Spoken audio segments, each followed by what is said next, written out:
അത് അൻവർ 9 വർഷക്കാലം അവിടുത്തെ MLA ആയി. അപ്പോൾ 9 വർഷക്കാലം അദ്ദേഹം അവിടെ പല കാര്യങ്ങളും ചെയ്തിട്ടുണ്ടല്ലോ. അപ്പോൾ സ്വാഭാവികമായി MLA-മാർക്ക് ഒരു വോട്ടുണ്ട്. മാത്രമല്ല ആ വോട്ടാണ് അദ്ദേഹത്തെ തുണച്ചത്. അത് നിലമ്പൂർ മാത്രമേ ഉള്ളൂ. കേരളത്തിലെ 139 സ്ഥലത്ത് അതില്ലല്ലോ. അത് നിലമ്പൂരിലെ മാത്രം ഒരു പ്രതിഭാസമാണ്. അത് നിലമ്പൂരിൽ മാത്രം നമ്മൾ കണ്ടാൽ മതി. KPCC പ്രസിഡന്റ് അൻവറിനായിട്ട് വാതിലടച്ചിട്ടില്ല എന്ന് ഒരു കാര്യം കൂടെ പറഞ്ഞിട്ടുണ്ട്.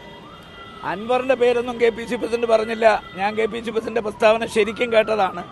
കാരണം ഈ മുന്നണിയിലേക്ക് അടുത്ത അസംബ്ലി തെരഞ്ഞെടുപ്പിൽ പല പൊളിറ്റിക്കൽ പോളറൈസേഷൻ നടക്കും. ആ പൊളിറ്റിക്കൽ പോളറൈസേഷനിലൂടെ ഞങ്ങളുടെ മുന്നണി വിട്ടുപോയ പലരെയും മുന്നണിയിലേക്ക് മടക്കി കൊണ്ടുവരാൻ ഞങ്ങൾ ശ്രമിക്കുകയാണ്.